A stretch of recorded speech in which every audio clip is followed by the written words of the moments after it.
Hello दोस्तों, kidney की बीमारी से ग्रसित पेशेंट्स के लिए अक्सर फॉस्फोरस मेटाबॉलिज्म एक इम्पोर्टेंट इशू होता है। अक्सर इस तरह के पेशेंट्स में फॉस्फोरस ज़्यादा हो जाता है। बॉडी का जो फॉस्फोरस निकालने का सिस्टम होता है वो किडनी डिपेंडेंट होता है और ज़्यादा फॉस्फेट होने की वजह से कई इंपॉर्टेंट प्रॉब्लम्स या साइड इफेक्ट्स होते हैं। आज हम बात करेंगे कौन कौन से इंपॉर्टेंट इश्यूज होते हैं किडनी वाले पेशेंट में फॉस्फोरस रिलेटेड, कौन कौन से खाद्य पदार्थों में ज़्यादा फॉस्फेट है, कौन कौन से खाद्य पदार्थों में कम फॉस्फेट है, ताकि आप एक प्रॉपर फूड सिलेक्शन कर पाएँ और अपनी बीमारी को बेटर वे में मैनेज कर पाएँ। टॉपिक हर किडनी वाले पेशेंट्स के लिए इंपॉर्टेंट है क्योंकि ज़्यादातर किडनी वाले पेशेंट में हम कैल्शियम, आयरन ये सारी चीज़ों पर ज़रूर फोकस करते हैं, लेकिन फॉस्फेट अक्सर छूट जाता है।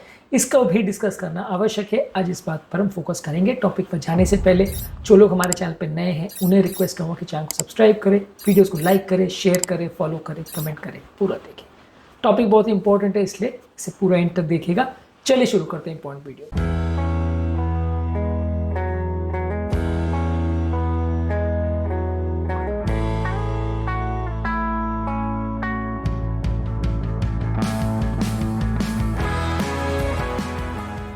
सबसे पहले तो अगर किसी व्यक्ति की किडनी हेल्दी है तो वो बॉडी का जो एक्सेसिव फॉस्फोरस है वो निकाल देती है।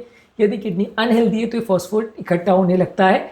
अगर किडनी प्रॉपर काम नहीं कर रही है तो ज़्यादातर किडनी वाले पेशेंट में फॉस्फेट लेवल ज़्यादा होते हैं। इसको मेजर करने के लिए आप ब्लड फॉस्फेट लेवल या फॉस्फोरस लेवल्स को मेजर कर सकते हो।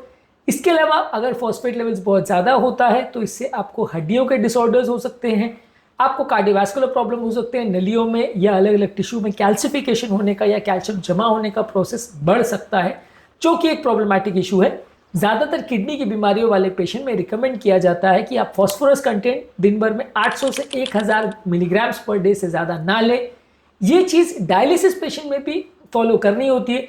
लोगों को भी ये जानना ज़रूरी है क्योंकि डायलिसिस पेशेंट्स में जो फॉस्फेट निकालने की डायलिसिस की कैपेसिटी है वो कंपैरेटिवली उतनी अच्छी नहीं है बाकी आयंस के कंपैरिजन में, इसलिए डायलिसिस वाले पेशेंट को भी फॉस्फेट मेटाबॉलिज्म का ध्यान देना पड़ता है। तो इसलिए ये डायलिसिस पेशेंट्स पर भी लागू है कि आपको कम फॉस्फेट वाली चीज़ें खानी है। अब आपको हम एक डिटेल लिस्ट देंगे कौन कौन से फूड प्रोडक्ट्स में फॉस्फेट ज़्यादा है, फिर एक डिटेल लिस्ट देंगे कौन कौन से फूड प्रोडक्ट्स में फॉस्फेट कम है। इनको आपको फॉलो करना है। सबसे पहले कौन कौन से फूड प्रोडक्ट्स में फॉस्फोरस ज़्यादा है। डेयरी प्रोडक्ट्स जैसे दूध, दही, चीज़, आइसक्रीम में फॉस्फोरस ज़्यादा है। मीट और फिश जैसे ऑर्गन मीट्स, खासकर लिवर, किडनी, प्रोसेस मीट जैसे हॉट डॉग, सॉसेज, कुछ फिशेस जैसे सैल्मन, मैकरल, इसमें फॉस्फोरस ज़्यादा है। नट्स और सीड्स जैसे बादाम, काजू, सनफ्लावर सीड्स और पीनट बटर में फॉस्फोरस ज़्यादा है। बीन्स और लेग्यूम्स यानी अलग अलग दालें, चने, ब्लैक बीन्स, काबुली चना, ये सब चीज़ों में फॉस्फोरस ज़्यादा है। होल ग्रेन जैसे whole grain bread, brown rice, oatmeal और ब्रांड सीरियल्स में फॉस्फोरस ज़्यादा है। कुछ प्रोसेस फूड्स जिसमें एडिटिव्स डाले जाते हैं जैसे पैकेज मीट्स में, प्रोसेस चीज़ में और कन्वीनियंस फूड्स में, इसमें भी फॉस्फोरस कंटेंट ज़्यादा हो सकता है। तो ये सब चीज़ों को आपको अवॉइड करनी है। इसके अलावा डार्क कलर का जो सोडा होता है उसमें भी और रूट बियर्स में भी थोड़ा फॉस्फोरस कंटेंट ज़्यादा होता है। तो डार्क कलर का सोडा जैसे कोक, पेप्सी है, इनको अवॉइड करना चाहिए। इसके अलावा चॉकलेट बार्स, हॉट कोको और चॉकलेट मिल्क में भी फॉस्फोरस कंटेंट ज़्यादा होता है। तो ये सारे फूड प्रोडक्ट्स ऐसे हैं जिसमें फॉस्फोरस कंटेंट ज़्यादा होता है, जिनको आपको कम मात्रा में लेना चाहिए। अब हम आपको एक डिटेल लिस्ट देंगे उन फूड प्रोडक्ट्स की जिसमें फॉस्फोरस कंटेंट कम होता है, जिनको आपको ज़्यादा मात्रा में लेना है।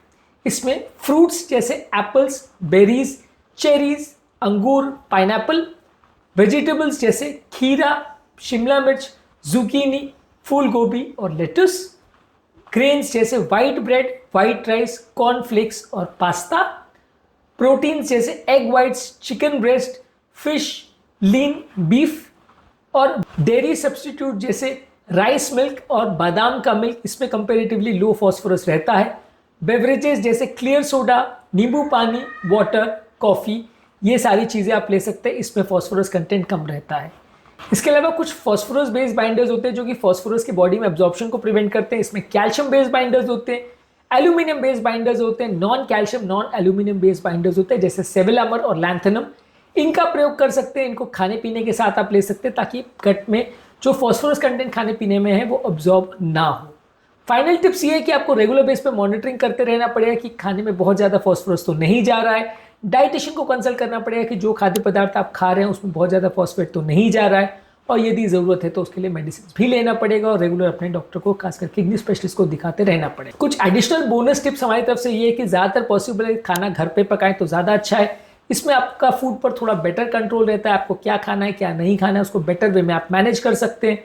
ओवरऑल आपको एक इसेंशियल न्यूट्रिएंट जैसे कैल्शियम और बाकी आयरन वगैरह का भी एक बैलेंस स्ट्राइक करना है। लो फॉस्फोरस डाइट लेनी है, कैल्शियम आयरन को ज़्यादा मात्रा में लेना है और कोई भी ऐसे फूड प्रोडक्ट्स जिसमें फॉस्फोरिक एसिड है या डाई कैल्शियम फॉस्फेट है या डाई सोडियम फॉस्फेट है, ये आप फूड लेबल्स पर पढ़ सकते हैं। अगर ये प्रोडक्ट्स में फॉस्फेट है तो इसका मतलब वो आपकी फॉस्फोरस लेवल्स को बढ़ा सकते हैं और ये सारे फूड प्रोडक्ट्स को आपको अवॉइड करना है।